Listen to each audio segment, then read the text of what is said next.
Chapter 6 of The Doll's House by Rumer Godden. Totty and the doll's house were not the only things in the house that had belonged to Emily and Charlotte's great-grandmother and great-great-aunt Laura. There was as well a sampler. "What is a sampler?" asked Apple. "It is a needlework picture to hang on a wall," Totty explained to him. "It is all worked in cross-stitch on fine canvas, and sometimes, most times, the stitches are very fine indeed." "Do you remember in the Tailor of Gloucester," asked Totty, "when it said, 'The stitches were so small, that they could only have been made by mice'?" "Well, the stitches in samplers look like that, but they were not made by mice," said Totty. "They were made by little girls, and hours of stitching went into them. They had letters and alphabets and a great deal of writing. I remember them well," said Totty. "I feel glad that little girls do not have to make them now," said Totty. Great-grandmother's sampler hung in the children's room. It was long and shaped and framed in a narrow wooden frame. It was worked in baskets of flowers on a cream background, and it had a verse that said in tiny pale blue stitches, "Fain am I to work these nosegays, gathered from my tranquil days in gentle rain, mild storm and sunny weather, a friend to flower, flesh and fur and feather, content, please God, my time on earth to dwell, till death shall claim me, and I say farewell." "I remember those F's," said Totty. "They gave her a great deal of trouble." Charlotte did not like to look at the sampler. She said it gave her a headache, and she did not understand the poem in the least, but Emily liked it. Sometimes she begged Mother to give her a certain little set of clothes, Totty's first clothes, as old as the sampler. These clothes were not beautiful ones like marchpanes. They were the ordinary clothes that might have been made for any little doll in those times. A bodice with infinitesimal tucks where stay bones should have been, a pair of long-legged drawers scalloped to match, and a dress of India muslin embroidered in blue flowers, and a very little blue bonnet to match that had white embroidery that looked like quilling on the edge.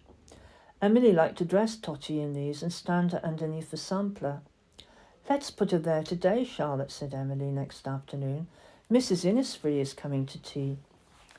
Both the children loved Mrs. Innisfree, who was gay and serious as need a rose, and who was always interested in their dolls.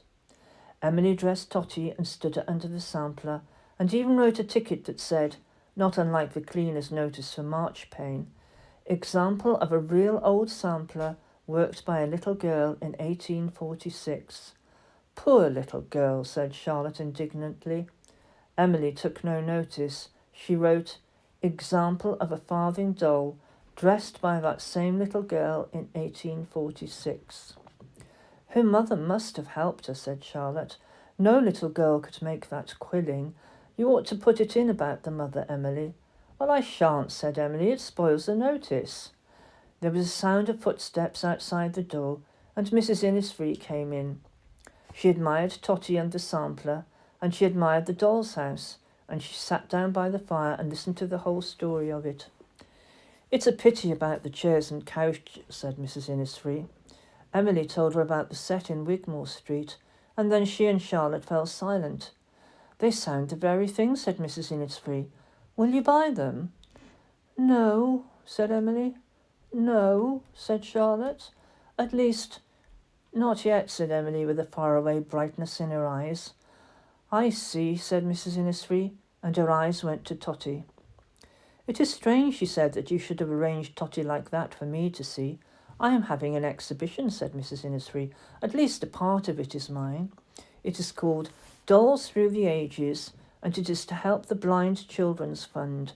I wonder if your little doll and sampler could be in it." "You mean just as they are now?" asked Charlotte. "Example of a real old sampler worked by a little girl in 1846. Poor little girl. And example of a farthing doll dressed by that same little girl in 1846. Only you ought to put in about the mother doing the quilling," said Charlotte. "Yes, I mean that," said Mrs. Innisfree. "I think your mother would let you." "And," said Mrs. Innisfree, looking at Emily and Charlotte, and at the shabby little chairs and empty windows of the doll's house, "we pay for some of the dolls, and I should like to pay you for Totty." When Totty heard these words, she gave a little gasp. but no one heard her. "How much would you pay?" Charlotte was saying. "Would you pay a whole pound?" "Charlotte," said Emily, and tried to kick her gently on the ankle. "But we need a whole pound," said Charlotte. "We should pay a guinea," said Mrs. Innisfree.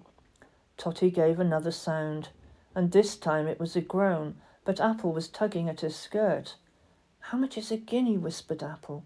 £1 and a shilling," said Totty faintly. "Mrs. Innisfree is giving that for me. Oh, oh, oh!" "That would be enough," said Charlotte, nodding her head. "After 100 years," cried Totty. "Then will you let me take Totty and the sampler away?" asked Mrs. Innisfree. "Take Totty away?" cried Mr. Plantagenet, and stopped. "Totty? Going away?" asked Birdie. "Totty? Go away?" asked Little Apple, and he said firmly, "No." "Now, Apple—" "No, no, no," cried Apple. "It is to get the chairs," said Mr. Plantagenet. "Don't want any chairs." "Now, Apple—" "I don't want any either. Bother the chairs," said Birdie. "Can't we sit on cotton reels? They would do." "We have to have elegant chairs," said Mr. Plantagenet slowly. "Here is a good way of Totty earning them." "Isn't it like Totty," asked Mr. Plantagenet, "to be the one to earn us a couch and chairs and the table with the runner and the real lace curtains perhaps as well?" Totty said nothing. She stood as if, instead of being wood, she had turned to stone, and when Emily picked her up and wrapped her in white paper to give to Mrs. Innisfree, Totty lay cold and heavy in her hand. Emily felt misery and reproach from Totty, but she did not understand why. Can you guess why? Totty was wrapped up and packed in a box. The box laid on top of the sampler with the 2 notices, and they were all handed to Mrs. Innisfree.